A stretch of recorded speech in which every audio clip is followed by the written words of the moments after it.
Alright, welcome back to DCC podcast series. So right now I have Pak Thomas sebagai direktur dari Dechix Indonesia.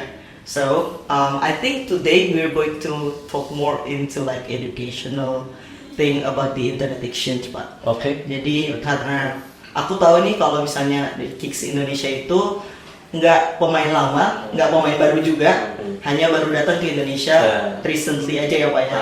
Jadi mungkin kalau di sini kita bakal bahas banyak tentang sebenarnya si internet exchange itu digunakan buat apa aja Pak di digital infrastructure atau mungkin untuk para ISPs di Indonesia. As we know, we have like more than thousands of ISPs in Indonesia now. So what will be like the benefits of the internet exchange that they can use? Oke, good. Thank you for having me. Yeah. So, pertama-tama mungkin konteks internet exchange di Indonesia ini kan relatively sebenarnya sudah ada dari dulu.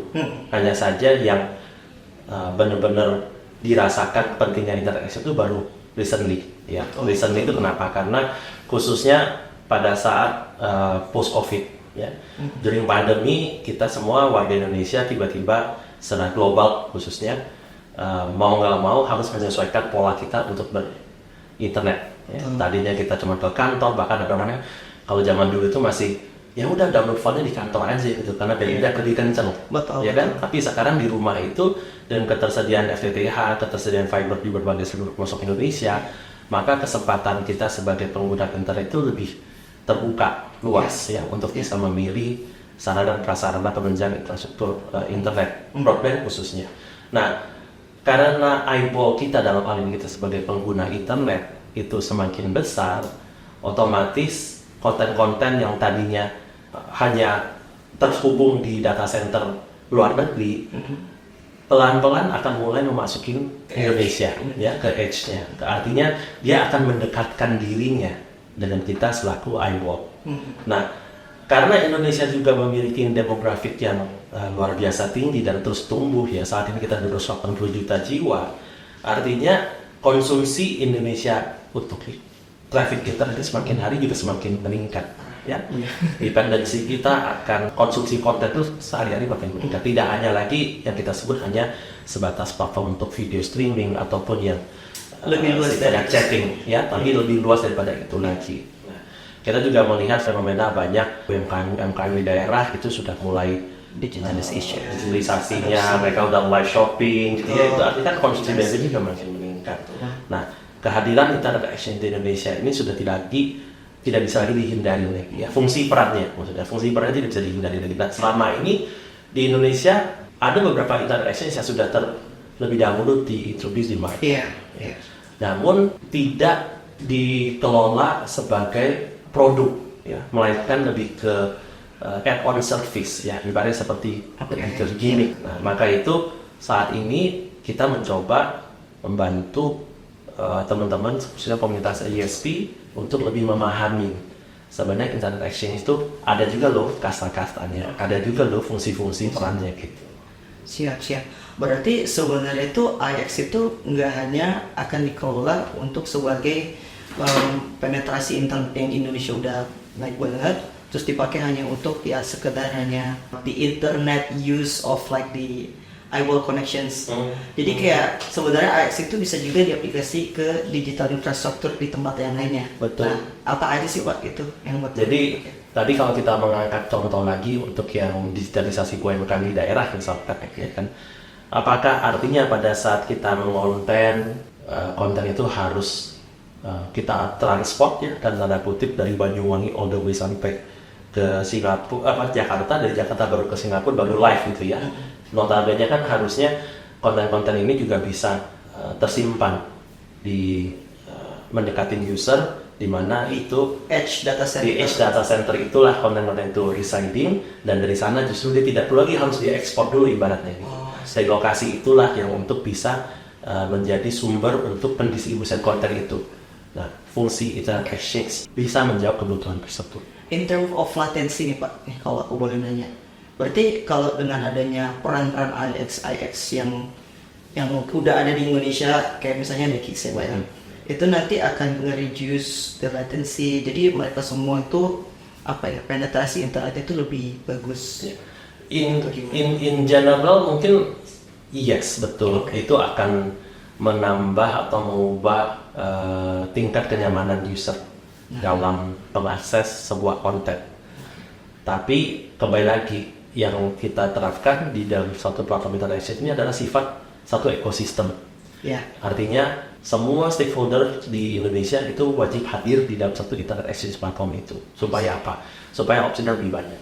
Saya ambil analoginya gini. Kalau kita datang ke satu lokasi dan tujuan kita untuk kuliner, tapi pada saat kita mencari makanan atau opsi yang tersedia, belum tentu kita merasa puas hanya dengan 1-2 stall yang ada di sana. Sekalipun hadir 20, tapi kita paling beli mungkin 3 atau 4, sisanya wah nice to have nih, feelingnya lebih enak kalau rame, ya kan?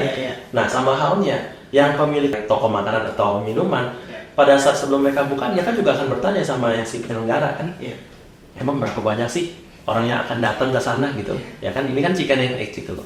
Nah, maka itu kita mencoba memposisikan diri adalah kita sebagai satu platform internet exchange yang untuk kehadirannya justru memberikan manfaat dan mengakomodir kebutuhan para pengguna internet. Dan tentunya it's a collaborative effort ya. Tidak hanya para pemilik CDN yang kita wajibkan untuk mereka hadir dulu untuk kita, tapi di satu sisi juga kita selaku internet provider ya, penyelenggara internet juga nggak bisa di mana teman-teman. Ya udah, ada konten atau OTT atau CDN-nya dulu, nanti baru kita putuskan deh gitu. Ya. Jadi kembali lagi ini harus dilandasin dan kalau kemarin saya mengutip bahwa adalah sifat kegotong royongan. Ya. Kita di sini saling membantu.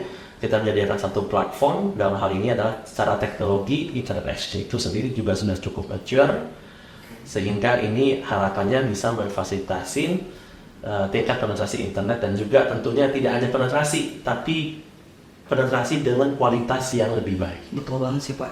Jadi sebenarnya itu part of the challenges atau apa nih Pak? Karena kan kayaknya kalau dari yang aku tangkap, Pak Thomas itu mentions kalau itu tuh sebenarnya ada segmentasi. Nggak melulu tuh kayak rame banget. Dan itu kita harus di sana. Kalau nggak rame, kita nggak mau ke sana. Gitu.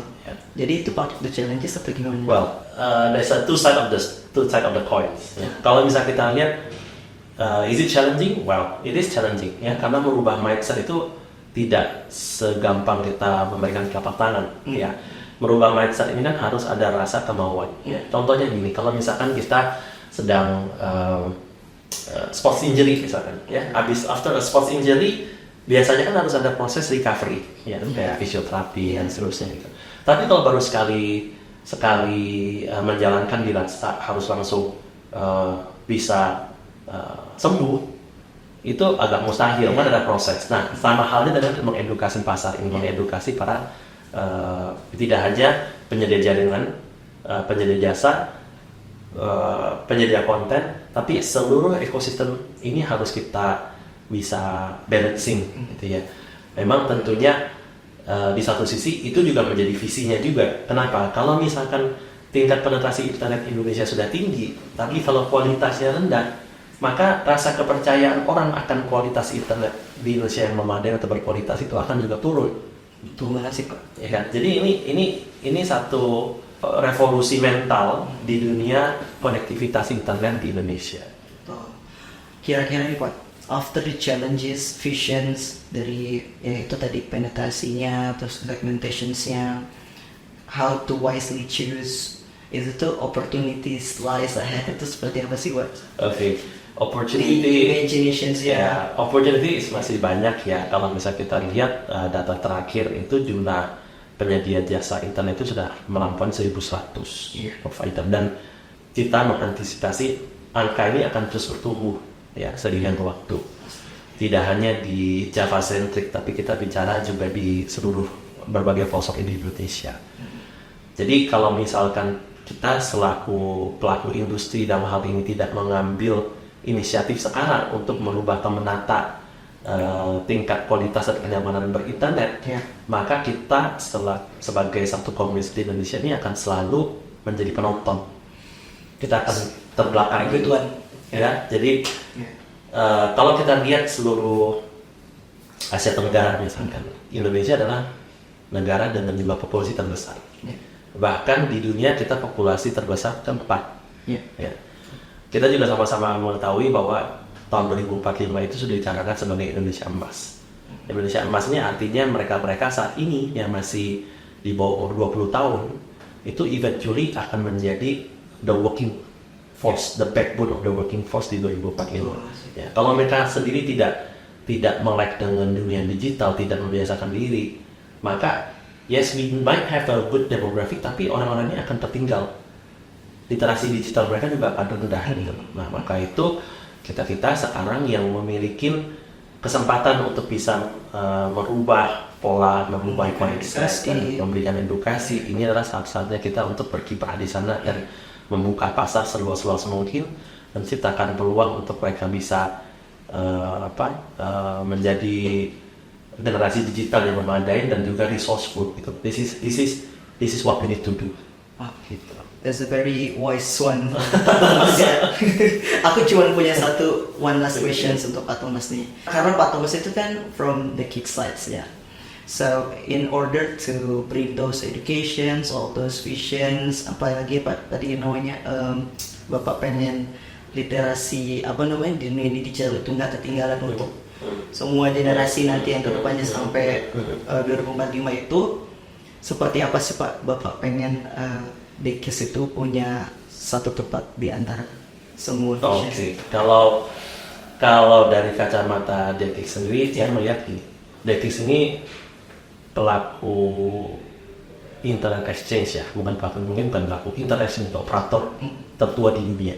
Secara evolusi dalam dunia teknologinya sudah berjalan kurang lebih hampir 30 tahun. Jadi best practice-nya dari DKIS tentunya sudah lebih menguasai ini. Tingkat kepercayaan OTT ataupun CDN dari luar negeri terhadap merek ini juga cukup tinggi. Ya, nah, kayak itu tahun lalu kami mengambil inisiatif untuk bisa menghadirkan solusi yang ditawarkan oleh DKIS ke Indonesia. Tujuannya apa? Tujuannya semata-mata untuk satu yang paling penting bagaimana kualitas internet di Indonesia itu bisa lebih baik. Tidak hanya dari peningkatan penetrasi, karena tingkat penetrasi itu adalah peran lebih banyak dari teman-teman dari sisi infrastruktur. Tapi begitu sudah penetrasi, artinya kualitas harus kita tingkatkan. Nah, ini adalah tahapan selanjutnya di mana DKIS menempatkan diri sebagai salah satu pilar dalam ekosistem ini. Dan kita bisa mengagregat traffic tidak hanya dari luar negeri, karena di Indonesia saat ini pola pemakaian traffic itu masih konsumtif dari luar. Ya. Belum banyak konten dari dalam negeri yang dikonsumsi keluar. Nah, maka itu kami harapkan dengan adanya platform internet exchange yang secara teknologi juga lebih mature, kita bisa menumbuhkan industri-industri baru. Ya, kalau selama ini mungkin hanya sebatas film atau sinetron atau lagu-lagu yang sudah masuk ke ranah internasional, bagaimana sektor gaming ya di Indonesia sekarang masih baru ada satu nih yang saya ketahui yang sudah mulai go internasional, tapi masih banyak gaming house, publication house yang masih belum bisa go internasional. Bagaimana kita tidak hanya mengkonsumsi konten, tapi menciptakan konten. Tentunya kalau misalnya konsumsi di internasional itu kan akan jadi peluang untuk mereka bisa di unicorn nantinya.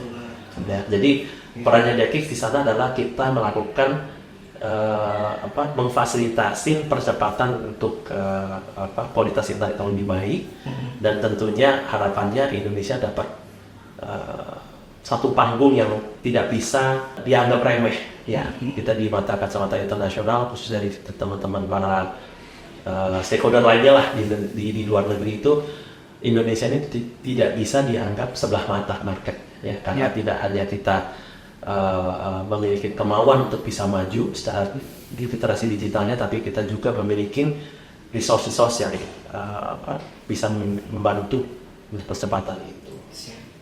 Oke, saya ini sebenarnya cuma one session sama Thomas, tapi udah jauh banget, banyak banget pelajarinya.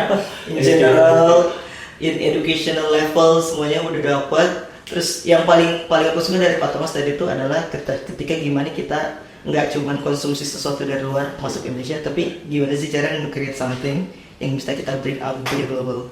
It's a very very good one, Pak Thomas. Thank you. Terima kasih sangat Thank you for having me. untuk hari ini, Pak. Jadi mungkin next sessions kita mungkin lebih bahas sesuatu lagi yang masih berhubungan dengan internet exchange. I believe that the consumers, the viewers probably like they wanted to ask more about internet exchange. I will invite you after that. Sure. So thank you so much all, and see you in the next series. Bye. Thank you. Bye bye.